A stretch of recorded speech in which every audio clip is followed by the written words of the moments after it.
Election എത്തുന്ന സമയത്ത് പ്രത്യേകതരം പോസ്റ്ററുകളൊക്കെ നമ്മൾ കണ്ടിട്ടുണ്ട്. ഇന്ന MLA വക അല്ലെങ്കിൽ ഇന്ന സ്ഥാനാർത്ഥി വക.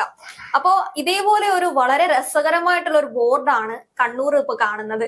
ഗോവിന്ദൻ മാസ്റ്റർ വക ഒരു ലൈറ്റ് ആണുള്ളത്, ഒരു പബ്ലിക് ലൈറ്റ്. അപ്പൊ ആ ഒരു ലൈറ്റിന്റെ പുള്ളിക്ക് നിർമ്മാണ തുക എന്ന് പറയുന്നത് 24 ലക്ഷം രൂപ. അതാണ് ഇപ്പോൾ ഇവിടെ ചിന്തിച്ചുകൊണ്ടിരിക്കുന്നത്. അതിന്റെ ഒപ്പം തന്നെ പുറത്തു വരുന്ന മറ്റൊരു വാർത്ത എന്ന് പറയുന്നത് ഷാഫി പറമ്പിൽ ഒരു സ്കൂട്ടർ കൊടുക്കുന്ന ഒരാൾക്ക്.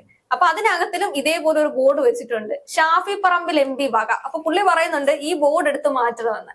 അപ്പോ ആ ഒരു വാർത്ത വരുന്നതിന് തൊട്ട് പിന്നാലെയാണ് ഗോവിന്ദ മാസ്റ്ററിന്റെ മറ്റൊരു ബോർഡ് വരുന്നത് 24 ലക്ഷം രൂപ. അല്ല, ഇതുമായി ബന്ധപ്പെട്ട് പറയുകയാണ് കഴിഞ്ഞ 2 ദിവസങ്ങളായിട്ട് അത് CPM-ന്റെ സൈബർ പോരാളികൾക്ക് ഇത് കൃത്യമായി അതായത് അപ്പൊ കിട്ടുന്നുണ്ട്. അതായത് ഷാഫി പറമ്പിലിന്റെ അതായത് ഭിന്നശേഷിക്കാർക്കായിട്ട് 1.5 കോടി രൂപ മുടക്കി മുച്ചക്ര വാഹനം നൽകുന്ന ചടങ്ങില് MP ഷാഫി പറമ്പിൽ വകയുള്ള ഫണ്ടാണ് ഇതിൽ നിന്നുള്ളത്. അത്തരത്തിൽ ഇത് പരിഗണിച്ച് ബോർഡുകൾ ഉടനെ തന്നെ അയച്ചു മാറ്റി നിങ്ങളുടെ അവകാശമാണ്, അതൊന്നും കൊണ്ട് നടക്കണ്ട. അപ്പോൾ ഇത് സാങ്കേതികമായി ഇതിനെപ്പറ്റി പറയുന്നത് ഇതിനെപ്പറ്റി ഇങ്ങനെ വെക്കണമെന്നുള്ളതാണ് കേന്ദ്ര സംസ്ഥാന സർക്കാരുകളുടെ ബില്ലുകൾ. അതിനെപ്പറ്റി പഠിക്കേണ്ടതുണ്ട്. ശരിയാണ്, അത് ഉറപ്പായിട്ടുള്ള കാര്യമാണ്. കാരണം ഇപ്പോഴും അട്ടപ്പാടിയിലെ കക്കൂസുകളിൽ പോയി നോക്കിക്കഴിഞ്ഞാൽ മോദിയുടെ ചിത്രം കാണാമെന്ന് പറയുന്ന ഒരു പല ദളിത് ആക്ടിവിസ്റ്റുകളും പറഞ്ഞിട്ടുണ്ട്. ഇപ്പോഴും അവർക്ക് വിഷമം തോന്നുന്നില്ല. അവിടുത്തെ കക്കൂസിൽ പോയി നോക്കിക്കഴിഞ്ഞാൽ മോദിയുടെ ചിത്രമുണ്ട്. അതേപോലെ നാപ്കിനകത്തില് അത് രാഹുൽ ഗാന്ധി അറിഞ്ഞ ആ ഒരു സമയത്ത് അങ്ങനെ പാടില്ല എന്ന് പറഞ്ഞിട്ടൊരു സംവിധാനം ഉണ്ടായിരുന്നു. നാപ്കിനകത്തില് രാഹുൽ ഗാന്ധിയുടെ ചിത്രം, ഇത് അവരറിയുന്ന സാധനമല്ല. പക്ഷെ ഈ കക്കൂസിനകത്തിലെ ചിത്രം ഈ പറയുന്ന രീതിയിൽ കേന്ദ്ര സർക്കാരിന്റെ ആ ഒരു പദ്ധതി. അതാണ് പറയുന്നത്. അപ്പൊ കഴിഞ്ഞ ദിവസം ഈ ഷാഫി പറമ്പിലുമായി ബന്ധപ്പെട്ട് വളരെ ചർച്ചയാണ്. PR വർക്കുകൾ നടക്കുന്നു. അതായത് 1.5 കോടി രൂപ കൊടുത്താണ് അദ്ദേഹം അത് ചെയ്തത്. ഇതൊരു ബ്ലോക്ക് പ്രസിഡന്റ് അല്ലെങ്കിൽ ബ്ലോക്ക് മെമ്പർ നടത്തേണ്ട പ്രവൃത്തിയാണ്. ഷാഫി പറമ്പിലിന് രാഷ്ട്രീയം പറഞ്ഞ് ഇത്തരത്തിൽ കയ്യടി നേടിക്കൂടുക എന്നുള്ള ചർച്ചകളൊക്കെ നടന്നുകൊണ്ടിരിക്കുന്നതിന്റെ ഇടയ്ക്കാണ് ഇപ്പോൾ MP ഗോവിന്ദനുമായി ബന്ധപ്പെട്ട് ഇത്തരത്തിലുള്ള ഒരു ചർച്ച ഉയർന്നു വരികയും അദ്ദേഹം 24 ലക്ഷം രൂപ, അദ്ദേഹം MLA ആണ്, അതേപോലെ തന്നെ സംസ്ഥാന സെക്രട്ടറിയാണ്. അപ്പോൾ 24 ലക്ഷം രൂപ ലൈറ്റിനാകുമോ എന്നുള്ളത് കാലങ്ങളായിട്ടുള്ള ചോദ്യങ്ങൾ ഇവിടെ ചോദിച്ചുകൊണ്ടിരിക്കുകയാണ്. പല സോളാർ ലൈറ്റ് ആയിരിക്കാം, കാരണം അത്തരത്തിൽ ഉള്ള പ്രവർത്തനങ്ങളൊക്കെ ചെയ്യുന്ന സമയത്തേക്ക് കുറച്ച് ഫണ്ടുകളാവും. ഉയർന്നിരുന്ന കാര്യമാണ് ബുള്ളറ്റ് പ്രൂഫ് കാർ എന്ന പണ്ട് നമ്മളുടെ ഒരു വനിതാ മാധ്യമ പ്രവർത്തകരൊക്കെ പറഞ്ഞതുപോലെ തന്നെ അത്തരം തുകകൾ ആകാമായിരിക്കും. ഇപ്പോൾ നമുക്ക് പല ബസ് സ്റ്റോപ്പുകളും ബസ് ഷെഡുകളും ഒക്കെ കണ്ടിട്ടില്ലേ.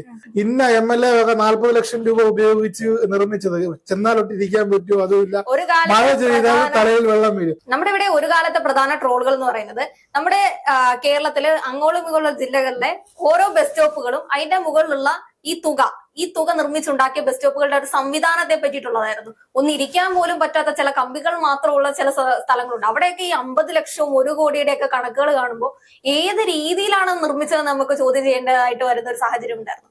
അതേപോലെയാണ് ഈ ഇലക്ഷൻ എടുക്കുന്ന സമയത്ത് ട്രോള് ചെയ്യാൻ വേണ്ടിയിട്ട് അങ്ങോട്ട് ഇട്ട് കൊടുക്കുന്ന രീതിയിലേക്ക് തോന്നപ്പെടുന്നത്. ഇത്തരം ഒരു ബോർഡുകൾ ചിലപ്പോൾ ഇവർ അറിഞ്ഞുകൊണ്ട് തന്നെ വെക്കുന്നതാണോ എന്ന് ചില ഇത് കൃത്യമായി കേന്ദ്രത്തിന്റെ അല്ലെങ്കിൽ കേരളത്തിന്റെ കേന്ദ്ര നിർദ്ദേശമൊക്കെ ഉണ്ട്. ഇത്തരത്തിൽ പദ്ധതി ഏതാണോ പദ്ധതിയുമായി ബന്ധപ്പെട്ട് ഇപ്പം പ്രധാനമന്ത്രിയുടെ പദ്ധതിയാണെങ്കിൽ പ്രധാനമന്ത്രിയുടെ പദ്ധതി, MP-യുടെ പദ്ധതിയാണെങ്കിൽ MP-യുടെ പദ്ധതി, MLA-യുടെ പദ്ധതിയാണ്. അപ്പം കേരളമായി സത്യം പറഞ്ഞാൽ ഈ ഇത്തരം ഫണ്ടുകൾ ഉപയോഗിച്ച് വെക്കുന്ന കെട്ടിടങ്ങൾക്ക് പേരുകൾ വെക്കരുത് എന്നാണ് എന്റെയും അഭിപ്രായം. ഇന്നലെ നമ്മളെ ചർച്ചയിൽ പറഞ്ഞതാണ് ഇത്തരത്തിൽ എന്തിനാണ് ഫണ്ടുകൾ വയ്ക്കുന്നത്. അപ്പോൾ നോക്കൂ, ഈ കഴിഞ്ഞ ദിവസം PR-മായി ബന്ധപ്പെട്ട് ഷാഫി പറമ്പിൽ നടത്തിയ പ്രചരണത്തിൽ അത് ഇന്നലെ രാഹുലുമായിട്ടൊക്കെ ഞാൻ ഒരുപാട് നേരം തർക്കിച്ചൊരു വിഷയമാണ്. ഷാഫി പറമ്പിൽ അറിയില്ലായിരുന്നോ ഇത്തരത്തിൽ മാധ്യമങ്ങൾ വരും ഇത് ചർച്ചയാകും എന്നുള്ളതൊക്കെ. അപ്പോ അതിന് കൂട്ടുപിടിച്ചുകൊണ്ട് ഉടനെ തന്നെയാണ് ഇപ്പൊ MP ഗോവിന്ദൻ ഈ സാധനം പറയുകയാണെങ്കിൽ ഷാഫിയെ കടത്തി വിട്ടിക്കൊണ്ട് MP ഗോവിന്ദൻ മാസ്റ്റർ ഗോൾ അടിച്ചു എന്ന് വേണമെങ്കിൽ പറയാം. അതെ, അല്ല, തുക കുറച്ച് കുറവാണ്, 24 ലക്ഷം രൂപയുള്ളൂ. പണ്ടൊക്കെ ലൈറ്റിനൊക്കെ 24 ലക്ഷം.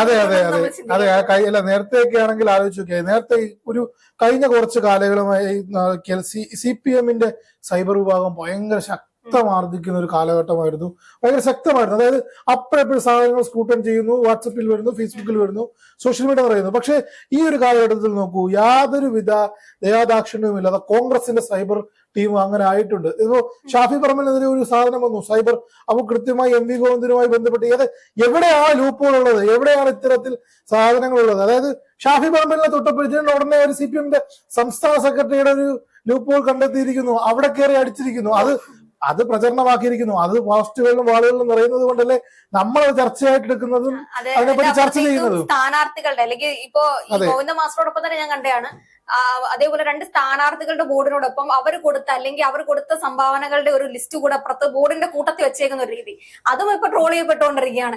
എനിക്ക് തോന്നുന്നു ഇത് സ്ഥാനാർത്ഥികളുടെ പേര് വെച്ച് ട്രോൾ ചെയ്യുമ്പോൾ ഇവരെ അറിയാത്ത ആൾക്കാരോട് അറിയാൻ വേണ്ടിയിട്ടാണ് ഇത് ഉപയോഗിക്കുന്നത്. ചിലപ്പോൾ ഇവരുടെ സൈബർ ഇടങ്ങളിൽ തന്നെ അവർ ചെയ്യുന്ന ഒരു കാരണമെന്ന് നമുക്ക് തോന്നിപ്പോവും ഇത്തരം കാര്യങ്ങൾ. ഗോവിന്ദ മാസ്റ്ററിന്റെ ഒരു കാര്യം എടുക്കുകയാണെങ്കിൽ കഴിഞ്ഞ ദിവസത്തെ ഷാഫിയുടെ ചർച്ചകൾ അല്പം ഒന്ന് മാറ്റിവെക്കാം. ഇനിയിപ്പോ ഗോവിന്ദ മാസ്റ്ററെ നമുക്ക് ചർച്ച ചെയ്യാൻ അല്ല, ഗോവിന്ദ മാസ്റ്ററോടൊപ്പം തദ്ദേശ തെരഞ്ഞെടുപ്പുകൾ ഇനിയിപ്പം ചർച്ചയാവും. അതിലെല്ലാം തന്നെ ഈ വിഷയങ്ങളെല്ലാം ഉയർന്നു വരും. ഇനിയിപ്പോ നോക്കിക്കോളൂ, അതായത് സംസ്ഥാനത്ത് നടത്തിയ പലരും അണിയറയിൽ അമ്പുരുക്കിക്കൊണ്ടിരിക്കുകയാണ്. ഇനി എഴുതാൽ മതി. പല വാർഡുകൾക്കകത്തും അല്ലെങ്കിൽ പല കോർപ്പറേഷൻ പഞ്ചായത്തുകൾക്കകത്തും നടന്ന അഴിമതികളുടെ ഒരു കൂമ്പാരങ്ങൾ, അതുമായി ബന്ധപ്പെട്ട് നടത്തിയ പദ്ധതികൾ, കൈയിട്ട് വാരിയത്, ആരോപണ പ്രത്യാരോപണങ്ങൾ, ഇതെല്ലാം തന്നെ വരും ദിവസങ്ങളിൽ പുറത്തു വരുമെന്നാണ് കരുതേണ്ടത്. അതായത് ഈ ഒരു ലൈറ്റിന്റെ പ്രശ്നത്തോടൊപ്പം തന്നെ ഞാൻ കേട്ടൊരു കാര്യമായിരുന്നു, 4 ലക്ഷം രൂപയ്ക്ക് വീട് നൽകുന്ന ഒരു പദ്ധതി, അല്ലെങ്കിൽ ആ ഒരു പദ്ധതിയുടെ പ്രകാരം വീടുകളൊന്നും നിർമ്മിച്ച് നൽകാൻ വേണ്ടിയിട്ട് സാധിച്ചിട്ടില്ല എന്നാണ് പറയുന്നത്.